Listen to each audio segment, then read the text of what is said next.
ప్రభు నామానికే మహిమ కలుగునుగాక.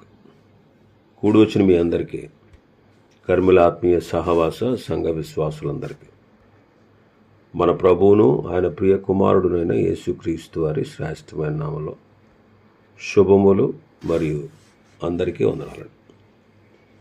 యెహెజ్కేలు గ్రంథం 40వ అధ్యాయాన్ని మనం ధ్యానం చేసుకుంటున్నాం.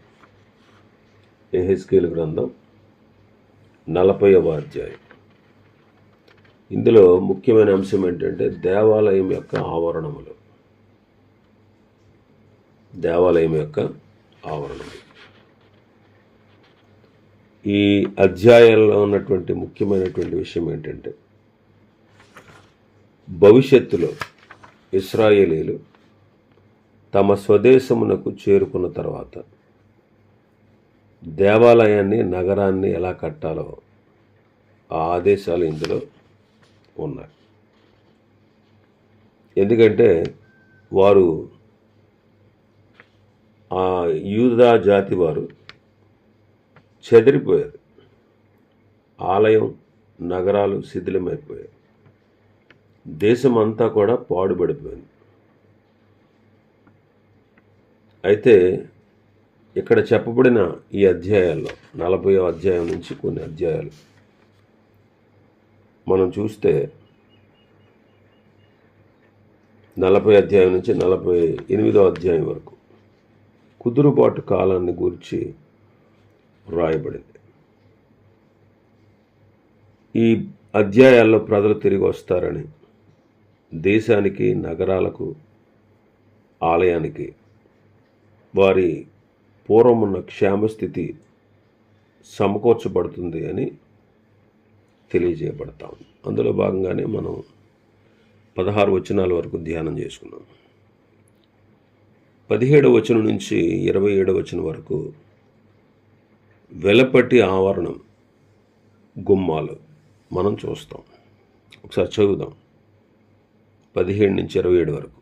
అతడు బయటి ఆవరణంలోనికి నన్ను తీసుకుని రాగా అచ్చడి గదులను చప్టాయు కనపడను. చప్టా మీద 30 చిన్న గదులు ఏర్పడి ఉండేది. ఈ చప్టా గుమ్మముల వరకు ఉండి వాటి వెడల్పు సాగి ఉండేది. అది క్రింది చప్టా ఆయన. క్రింది గుమ్మం మొదలుకొని లోపలి ఆవరణ వరకు ఆయన వెడల్పు కొలవగా అది తూర్పునను ఉత్తరమునను 100 మూరలాయను. మరియు ఉత్తరం వైపు బయటి ఆవరణము చూచుండు గుమ్మము నిడివిని వెడల్పును, దాని ఇరుప్రక్కల ఉన్న 3 కావలి గదులను, వాటి స్తంభములను, వాటి మధ్య గోడలను అతడు కొలవగా వాటి కొలత మొదటి గుమ్మపు కొలత ప్రకారంగా కనబడింది. అనగా నిడివి 50 మూరలు, వెడల్పు 25 మూరలు కనబడింది. వాటికి కిటికీలను, మధ్య గోడలను, ఖర్జూరపు చెట్ల వల్ల రూపింపబడిన వాటి అలంకారమును తూర్పు ద్వారం యొక్క కొలత ప్రకారముగా కనబడింది. మరియు ఎక్కుటకై 7 మెట్లుండెను. ఎదుట నుండి దాని మధ్య గోడలు కనబడుచుండెను. ఉత్తర ద్వారమునకు ఎదురుగా 1, తూర్పు ద్వారమునకు ఎదురుగా 1, లోపలి ఆవరణమునకు పోవు 2 గుమ్మములుండెను. ఈ గుమ్మమునకు ఆ గుమ్మమునకు ఎంతైనది అతడు కొలవగా 100 మూరల ఎడము కనబడను. అతడు నన్ను దక్షిణపు తట్టునకు తోడుకొని పోగా దక్షిణపు తట్టున గుమ్మం ఒకటి కనబడను. దాని స్తంభముల మధ్య గోడలను కొలవగా అదే కొలత కనబడను. మరియు వాటికి ఉన్నట్టుగా దీని మధ్య గోడలకు చుట్టూ కిటికీలు ఉండను. దాని నిడివి 50 మూరలు, దాని వెడల్పు 25 మూరలు. ఎక్కుటకు 7 మెట్లను ఎదురుగా కనబడు మధ్య గోడలను ఉండెను. మరియు దాని స్తంభములు ఇరుప్రక్కల ఖర్జూరపు చెట్లను పోలిన అలంకారం ఉండెను. లోపటి ఆవరణమునకు దక్షిణపు తట్టున గుమ్మం ఒకటి ఉండెను. దక్షిణపు తట్టున గుమ్మము నుండి గుమ్మము వరకు ఆయన కొలవగా 100 మూరలాయను. వెలుపటి ఆవరణాన్ని గురించి మనం చదివాం. ఇక్కడ ఈ వెలుపటి ఆవరణంలో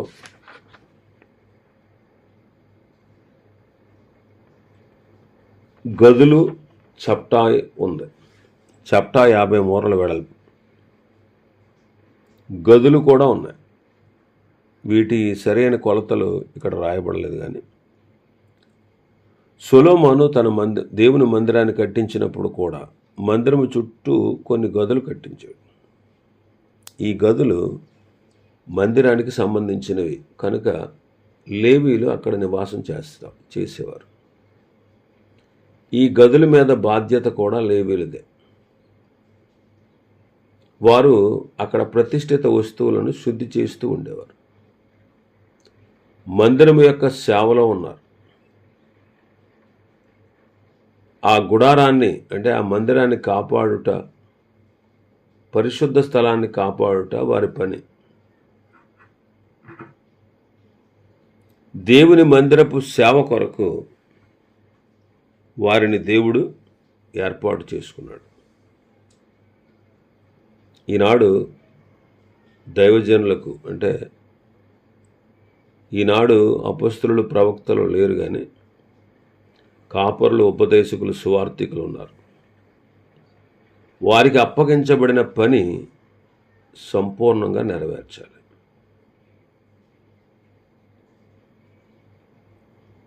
వారికి అప్పగింపబడిన పని సంపూర్ణంగా నెరవేర్చాలి. ఆ తర్వాత ఈ గదుల యొక్క ఆవరణాన్ని కొలిసి తూర్పున ఉత్తరాన 100 మూరలు ఉందని చెప్పారు. ఉత్తర వైపు ఉన్నటువంటి గుమ్మపు కొలతలు కూడా చెప్పారు. దీని కొలతలన్నీ కూడా తూర్పు వైపున ఉన్న గుమ్మపు కొలతలు. ఆ తర్వాత దక్షిణ గుమ్మను గురించి చెప్పబడింది. ఈ గుమ్మాలన్నిటికీ 7 మెట్లు ఉన్నాయి. 100 మూరలు బయటి ఆవరణం నుండి లోపలి ఆవరణం మధ్యలో ఉన్నటువంటి భాగం అన్నమాట. ఆ తర్వాత లోపటి ఆవరణం, దాని గుమ్మాలు గురించి చెప్పాడు 28వ వచనం నుంచి 37 వరకు. అతడు దక్షిణ మార్గమున లోపల ఆవరణంలో నుండి తోడుకొని పోయి దక్షిణపు గుమ్మమును కొలిచెను. దాని కొలత ఇదే. మరియు దాని కావలి గదులు, స్తంభములు, మధ్య గోడలు పైన చెప్పిన కొలతలకు సరిపడింది. దానికిని దాని చుట్టూ ఉన్న మధ్య గోడలకు కిటికీలు ఉండెను. దాని నిడివి 50 మూరలు, దాని వెడల్పు 25 మూరలు. చుట్టూ మధ్య గోడల నిడివి 25 మూరలు, వెడల్పు 5 మూరలు. దాని మధ్య గోడలు బయట ఆవరణ తట్టు చూచుండెను. దాని స్తంభముల మీద ఖర్జూరపు చెట్లను పోలిన అలంకారం ఉండెను. ఎక్కుటకు 8 మెట్లుండెను. తూర్పు తట్టు లోపల ఆవరణంలోనికి నన్ను తోడుకొని పోయి దాని గుమ్మములను ఆయన కొలవగా పైన చెప్పిన కొలతలే తేలిను. దాని కావలి గదులకు, స్తంభములను, మధ్య గోడలకు కొలత అదే. దానికిని దాని చుట్టూ ఉన్న మధ్య గోడలకు కిటికీలు ఉండేవి. నిడివి 50 మూరలు, వెడల్పు 25 మూరలు. దాని మధ్య గోడల బయట ఆవరణం తట్టు చూచుచుండెను. ఈ ప్రక్కను ఆ ప్రక్కను దాని స్తంభముల మీద ఖర్జూరపు చెట్లు పూరిన అలంకారం ఉండెను. ఎక్కుటకు 8 మెట్లుండెను. ఉత్తరపు గుమ్మమునకు అతడు నన్ను తోడుకొని పోయి దాన్ని కొలవగా అదే కొలత ఆయన. దాని కావలి గదులకు, స్తంభములకు, దాని మధ్య గోడలకు అదే కొలత. దానికిని దాని చుట్టూ మధ్య గోడలకు కిటికీలు ఉండేవి. దాని నిడివి 50 మూరలు, దాని వెడల్పు 25 మూరలు. దాని స్తంభముల బయటి ఆవరణ తట్టు చూచుండెను. ఆ స్తంభముల మీద ఈ ప్రక్కను ఆ ప్రక్కను ఖర్జూరపు చెట్లు పోలిన అలంకారం ఉండెను. ఎక్కుటకు 8 మెట్లు ఉండెను. లోపటి ఆవరణంలో దక్షిణ గుమ్మం.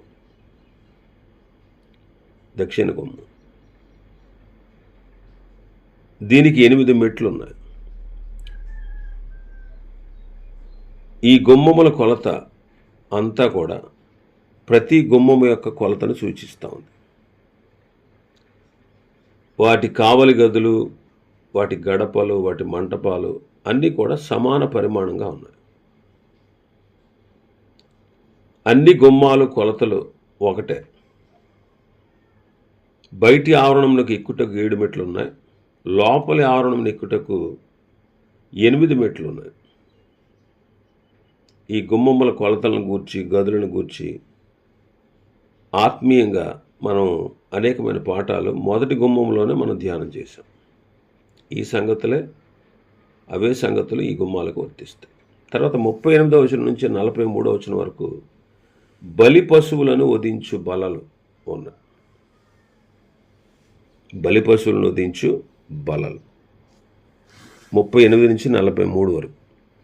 గుమ్మముల స్తంభముల యొద్ద వాకిలి గల గది ఉండెను. అక్కడ దహన బలి పశువుల మాంసం కడుగుదు.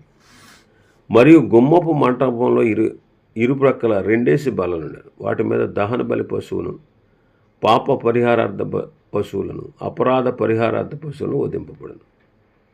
గుమ్మము యొక్క వాకిలి దగ్గర ఉత్తరపు దిక్కున మెట్లు ఎక్కు చోటను ఇరుప్రక్కల 2 బల్లలుండెను.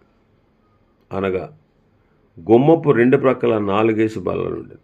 ఇవి పశువులను వధించుటకై ఉంచబడి ఉండెను. దహన బలి పశువులు మొదలగు బలి పశువులను వధించుటకై వినియోగించి ఉపకరణములంచదగిన 8 బల్లలు ఈ తట్టును, 4 ఆ తట్టును, 4 మెట్ల దగ్గర ఉండెను. అవి 3.5 నిడివి, 3.5 వెడల్పును, 3 ఎత్తును కలిగి మలిచిన రాతితో చేయబడి ఉండెను. చుట్టూ గోడకు అడుగడుగు పొడుగు గల మేకులు నాటబడి. అర్పణ సంబంధమైన మాంసము బల్లల మీద ఉంచుదురు.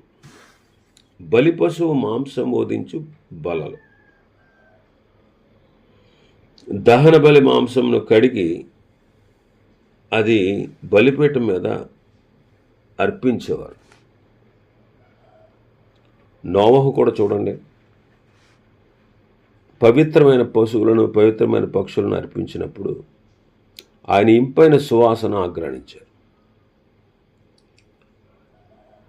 అందుకే సొలొమోను కూడా 10 స్నానపు గంగాళాలు చేయించాడు ఈ దహన బలి పశువుల యొక్క ఆంత్రములు కడగడానికి. ఇక్కడ కడుగుట అనేది పవిత్రతను సూచిస్తూ ఉంది. ఇక్కడ దహన బలులన్నీ కూడా, ఈ బలులన్నీ కూడా మన ప్రభువైన యేసుక్రీస్తును సూచిస్తూ ఉంది. పాత నిబంధనలు అర్పించబడిన బలులన్నీ కూడా, భక్తులు అర్పించిన బలులన్నీ కూడా మన ప్రభువైన యేసుక్రీస్తు వారిని సూచిస్తూ ఉంది. ఎందుకంటే ఆయన నిర్దోషిగా తను తాను దేవునికి అర్పించుకున్నాడు. ఆయన అర్పణ దేవునికి పరిమళ వాసనగా ఉంది.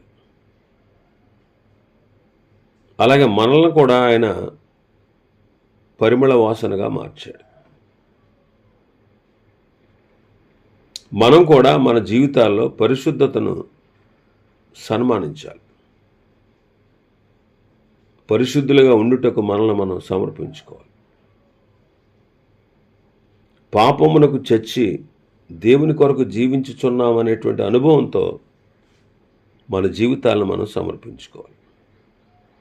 మన అవయవాలను నీతికి సాధనాలుగా అప్పగించాలి. ఈ సమర్పణ అనుభవం మనం ప్రతిదినం కలిగి ఉండాలి. కాబట్టి ఇక్కడ బల్లలు ఉన్నాయి. వాటి మీద దహన బలి మాంసము, పాప పరిహారార్థ బలిపశువు మాంసము, అపరాధ పరిహారార్థ బలిపశువు మాంసాన్ని అక్కడ వధించేవారు. ఆ బల్లల మీద శుద్ధి చేసేవారు.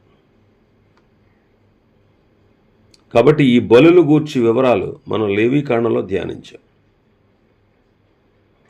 యేసుక్రీస్తు యొక్క బలిలో ఈ బలులన్నీ నెరవేరాయి. ఆయనే సంపూర్ణమైన బలి. ఈ పాత నిబంధనలు అర్పించిన బలులన్నీ కూడా ఆయన బలికి సూచన మాత్రమే. కనుక ప్రభువైన యేసుక్రీస్తు వారు అర్పించినటువంటి, తన్ను తాను అర్పించుకున్నటువంటి బలి ఇక సదాకాలము సరిపోయినది. కాబట్టి ఈనాడు మనం బలులు అర్పించాల్సిన అవసరత లేదు. ఆ బలి మనకు సంపూర్ణ పరిశుద్ధతనిచ్చేది.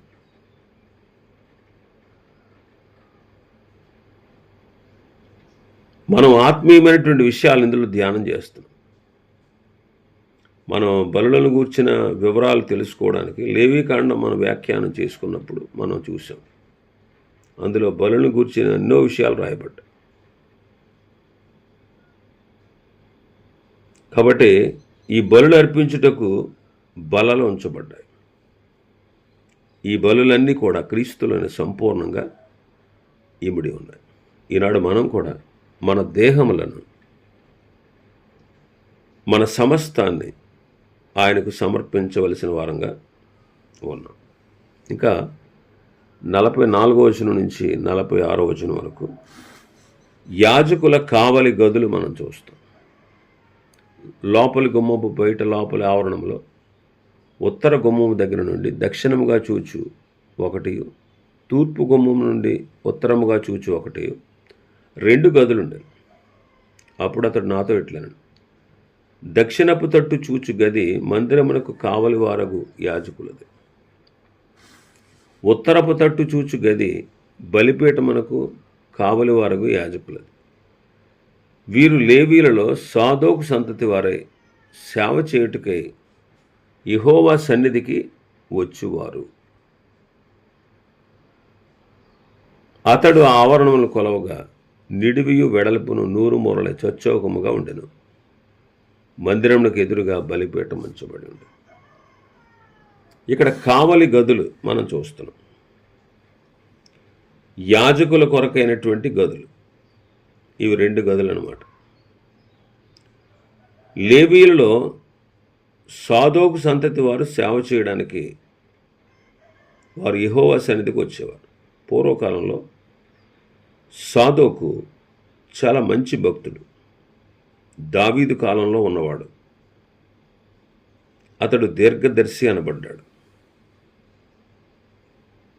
అతడు అంటే దీర్ఘదర్శి అంటే ప్రవక్త ప్లస్ ప్రధాన యాజకుడు అనమాట.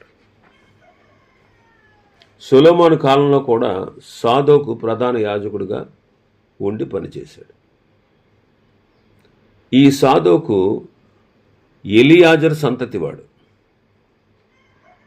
అహరోను కుమారులు 4, నాదాబు, అబీహు, ఎలియాజరు, ఈతామారు. నాదాబు, అబీహులు అన్యాగ్ని తెచ్చినందున మరణించారు. ఎలియాజరు, ఈతామారు సంతతి వారు దావీదు కాలమున, ఎలియాజరు సంతతి వారు 16 మంది, ఈతామారు సంతతిలో 8 మంది, 24 మంది యాజకత్వం చేయడానికి నియమించబడ్డారు. ఈతామారు కంటే ఎలియాజరు ఎక్కువగా ఆశీర్వదించబడిన వాడుగా కనబడుతున్నాడు. ఈ సాదోకు ఆశీర్వదించబడిన ఎలియాజరు సంతతివాడు. తాను వ్యక్తిగతంగా చాలా నమ్మకమైనటువంటి భక్తుడు కనుక ఆ సంతతి వారే దేవుని సేవ చేయుటకు అర్హులని ప్రభు చెప్పాడు. మరి ఇప్పుడు యాజకులు ఎవరు? క్రీస్తు రక్తములో కడగబడిన వారందరూ యాజకులే. క్రీస్తు రక్తముతో కడగబడిన వారందరూ యాజకులే. రాజులైన యాజక సమూహంగా దేవుని సొత్తుగా మనం చేసుకున్నాడు. కాబట్టి యోగ్యులైన వారు మాత్రమే దేవుని సేవకు తగినవారు. అంత్యోకియ సంఘములో చాలామంది విశ్వాసులు ఉన్నారు. కానీ బర్నబాను, పౌలును మాత్రమే దేవుడు ఏర్పాటు చేసుకున్నాడు. లుస్త్రలో ఉన్నటువంటి సంఘంలో చాలామంది విశ్వాసులు ఉన్నారు. కానీ తిమోతిని మాత్రమే ప్రభు సేవకు పిలిచాడు. కాబట్టి సాదోకు సంతతి వారు చేసే సేవ ఏంటంటే మందిరమునకు కావలివారు, బలిపీఠమునకు కావలివారు. బలిపీఠమునకు కావలివారంటే ఏంటి? బలిపీఠం మీద నిత్యము అగ్ని మండుతూ ఉండాలి. ఆ బలిపీఠం దగ్గరికి అన్యుడు సమీపిస్తే మరణిస్తాడు. అన్యుడంటే లేవీయుడు కానివాడు, దేవుని చేత మందిర పనిలో నియమించబడనివాడు అని అర్థం. ఆ బలిపీఠం మీద నిత్యము అగ్ని మండుతూ ఉండాలి. ఇక్కడ బలిపీఠము సమర్పణను సూచిస్తూ ఉంది. నిత్యము మనం సమర్పణ జీవితం కలిగిన వారమై దేవుని కార్యాల్లో కొనసాగాలి. వాళ్ళు మందిరమును కావలి కాయేవారుగా ఉండి మందిరము చుట్టూ ఉండి మందిరాన్ని కాపాడేవారు. ఇప్పుడు మందిరం అంటే సంఘం. ఈనాడు సంఘమును కాయవారు సంఘ అధ్యక్షులు, సంఘ పెద్దలు, కాపరులు, ఉపదేశకులు, సువార్థికులు. వారు వారి యొక్క యోగ్యతలను గూర్చి తీతు పత్రికలో చెప్పబడ్డాయి.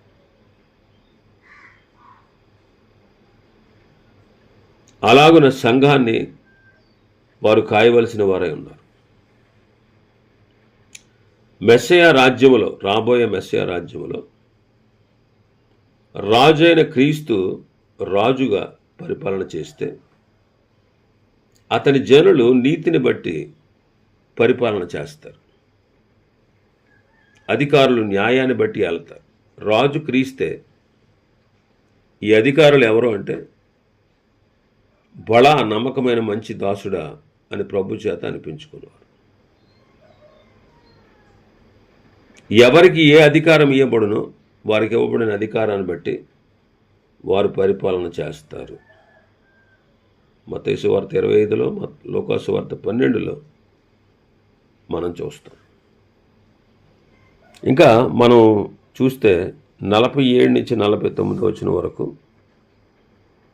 అతడు ఆవరణమును కొలవగా నిడివి వెడల్పును 100 మూరల చచ్చౌకంగా ఉండెను. మందిరమునకు ఎదురుగా బలిపీఠం ఉంచబడి ఉండెను. అతడు మందిరం యొక్క మంటపంలో తోడుకుని వచ్చి మంటప స్తంభంలో ఒక్కొక్క దాన్ని కొలవగా అది ఇరుపక్కల 5 మూరలు ఉండెను. గుమ్మము ఇరుపక్కల 3 మూరల వెడల్పు. ఇక్కడ బలిపీఠాన్ని గురించి రాయబడి ఉంది. ఈ బలిపీఠాన్ని గురించి 43వ అధ్యాయంలో మనం ఆ సంగతులు ధ్యానిద్దాం. ఇక 48, 49 వచనాలు మనం చూస్తే మందిరపు యొక్క మంటపం అన్నమాట. మందిరము యొక్క మంటపం. దేవాలయం 3 భాగాలుగా చేయబడింది. మొదటిది మండపం, రెండవది పరిశుద్ధ స్థలం, మూడవది అతి పరిశుద్ధ స్థలం. ఈ అతి పరిశుద్ధ స్థలంను గురించి 41 అధ్యాయంలో చూస్తాం.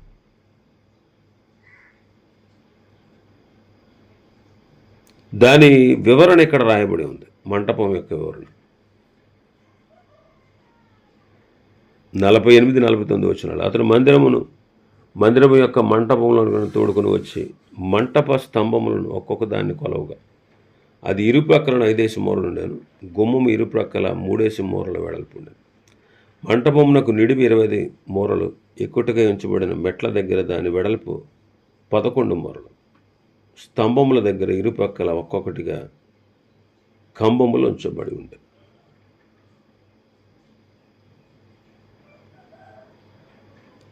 సొలొమోను కట్టించిన మందిరంలో కూడా ముఖ్య మంటపము ఉండేది. ఆ మంటపం గురించి ఇక్కడ కొలతలు రాయబడి ఉన్నాయి. ఇవి ఈ అధ్యాయంలో ఉన్నటువంటి విషయాలు. ప్రభు చిత్తమైతే రేపటి దినం మరొక అధ్యాయాన్ని మనం ధ్యానం చేసుకుందాం. దేవుడి వర్తమాన వాక్యాన్ని మన వినికిడిలో ఆశీర్వదించును గాక. ఆమేన్.